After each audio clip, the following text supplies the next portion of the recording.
안녕하세요. 2025년 5월 9일 목요일 미장한입입니다. 안녕하세요. 청취자 여러분께서 보내주신 어제, 그러니까 5월 8일 목요일 미국 증시 데일리 리포트를 바탕으로요. 오늘 시장의 숨겨진 의미들 한번 같이 파헤쳐 보겠습니다. 네, 좋습니다. 지수부터 개별 종목도 채권, 원자재 시장까지 어제의 핵심 동향과 그 이면을 좀 깊이 들여다보는 시간을 갖죠.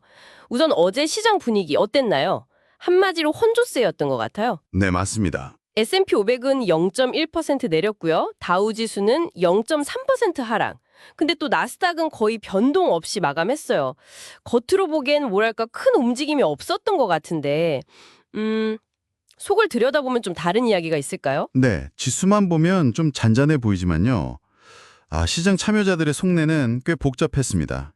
미중 무역 협상에 대한 기대감이라든가 연준의 금리 동결 같은 긍정적인 신호도 있었죠. 네네. 하지만 그 경기민감주나 중소형주 지수인 러셀 2000, 이게 0.2% 하락한 걸 보면요. 여전히 그 높은 금리, 또 신용비용에 대한 부담감, 이런 게 시장을 짓누르고 있다. 이렇게 볼 수 있습니다. 그러니까 낙관론과 신중론이 좀 팽팽하게 맞섰던 하루군요. 네, 딱 그랬습니다. 그런 와중에 나스닥이 보합을 지켰다는 건 역시 일부 대형 기술주들이 좀 힘을 내줬다 이런 의미겠죠. 그렇죠. 그 영향이 컸다고 봐야죠. 근데 정말 흥미로운 건요. 개별 종목들의 희비가 정말 극명하게 엇갈렸다는 점이에요. 실적 발표 하나에 주가가 그냥 천국과 지옥을 오갔더라고요. 맞습니다. 단적인 예로 그 차량 공유 업체 리프트 있잖아요. 네, 리프트. 이게 무려 28% 폭등했습니다. 와, 28%요? 네, 기록적인 이용자 수 증가, 그리고 드디어 흑자로 돌아섰다. 이 소식이 아주 결정적이었죠. 또 인슐렛하고 마이크로칩 테크놀로지, 여기도 예상을 훨씬 웃도는 실적하고 전망 내놓으면서 각각 20%, 12.6% 급등했어요. 리프트랑 같이 축포를 터뜨린 거죠. 야, 정말 드라마틱하네요. 반면에 좀 안 좋은 쪽도 있었죠. 네, 그랬습니다. 여행 플랫폼인 엑스피디아 그룹은 좀 실망스러운 실적하고 전망도 암울하게 내놓으면서 8%는 하락했고요. 여행 쪽이 좀 부진했군요. 네, 그리고 아카마이 테크놀로지스, 여기는 목표 주가가 내려갔다는 소식에 10%나 급락했습니다. 이거 참. 근데 테슬라는 또 4.7% 오르면서 3주 연속 상승세를 이어갔어요. 이걸 왜 그런 걸까요? 혹시 미중 갈등 완화 기대감 이런 게 좀 작용했을까요? 그럴 가능성이 상당히 높다고 봅니다. 이렇게 개별 기업의 실적이나 전망이 주가에 직접적이고 또 아주 강력한 영향을 미치는 모습이 뚜렷하게 나타났어요. 네. 특히 리프트의 극적인 반등. 그렇죠. 그리고 익스피디아의 부진. 이거는 팬데믹 이후에 변화하는 소비자의 행태, 또 각 산업의 현재 상황을 아주 압축적으로 보여주는 사례라고 할 수 있죠. 기술주 안에서도 좀 갈리는군요. 맞아요. 마이크로칩이란 아카마이처럼 실적에 따라서 명암이 확 갈리는 소위 옥석 가리기 장세가 펼쳐지고 있는 겁니다. 드라마 속에서 시장 전반의 어떤 위험 선호도를 보여주는 채권 시장, 여기는 또 다른 이야기를 하고 있었다면서요. 10년 만기 미국 국채 금리가 4.38%로 조금 올랐더라고요.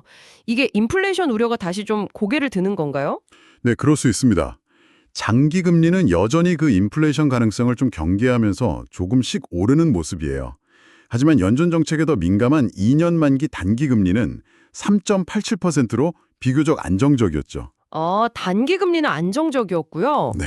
근데 여기서 주목할 점은 단기 금리가 장기 금리보다 높은 그 이례적인 장단기 금리 역전 현상이 계속되고 있다는 겁니다. 그 역전 현상이요? 네. 이게 전통적으로는 경기 둔화의 신호로 해석되거든요. 그래서 시장의 불안 심리가 아직 완전히 가시지는 않았다, 이렇게 볼 수 있습니다. 그렇군요. 다른 자산 시장 움직임도 좀 볼까요? 달러는 약간 강세를 보였고 안전자산인 금값은 1.5% 내렸네요. 반면에 국제 유가는 올랐고요. 네, 맞습니다. 주요 6개국 통화 대비 달러 가치를 나타내는 달러 인덱스는 100선 부근에서 움직였고요.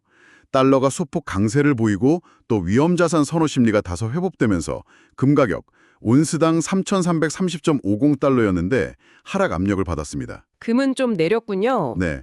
반면에 국제유가 WTI 기준인데요, 이건. 미중 무역 협상 기대감하고 더불어서 미국의 원유 재고가 줄었다는 소식, 이게 맞물리면서 상승 동력을 얻었습니다. 그렇군요. 글로벌 증시로 눈을 돌려보면 유럽 증시는 좀 올랐고 특히 독일 닥스 지수는 사상 최고치를 경신했다고요. 대단하네요. 아시아는 혼조세였고요. 이런 점을 시사하는 것 같습니다. 글로벌 자금 흐름 변화 가능성이라 지켜봐야겠네요. 자, 그럼 이 모든 조각들을 한번 맞춰보죠. 어제 시장을 움직인 핵심 동력, 뭐라고 정리할 수 있을까요? 제 생각에는 첫째, 미중 무역 협상 기대감, 트럼프 전 대통령 관세 인하 가능성 언급도 있었고요. 네, 있었죠. 둘째는 연준의 금리 동결, 그리고 향후 인하 가능성. 시장은 9월 인하 확률을 60% 이상 보고 있다면서요. 네, 벌써 그렇게 반영하고 있죠. 그리고 셋째는 기업들의 엇갈린 실적 발표. 특히 기술주는 선방했지만 소비 관련주는 좀 부진했고요. 이 세 가지가 서로 영향을 주면서 시장을 좀 밀고 당긴 것 같습니다. 어떠신가요? 아, 정확한 요약이십니다. 현재 시장은 딱 그 상황이에요. 긍정적인 기대 요인하고 또 경기 둔화나 인플레이션 같은 잠재적인 위험 요인이 막 뒤섞여서 명확한 방향을 잡지 못하고 있는 거죠.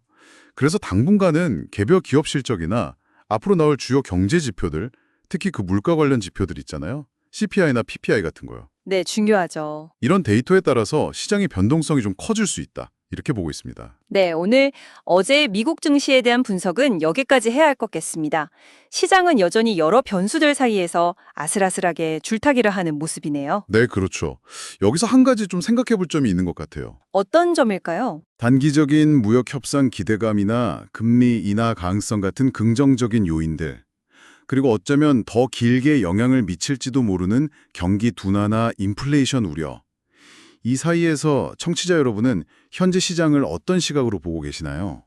뭐랄까, 단기적인 호재에 좀 더 집중할지 아니면 장기적인 위험 관리에 무게를 둘지 한번 고민해 보시는 것도 의미 있을 것 같습니다. 네, 정말 좋은 질문인 것 같습니다. 단기적 기대와 장기적 우려 사이에서의 균형점 찾기. 청취자 여러분도 한번 생각해 보시면 좋겠네요. 다음 분석에서도 더 깊이 있는 통찰로 찾아뵙겠습니다. 오늘 말씀 감사합니다. 네, 감사합니다.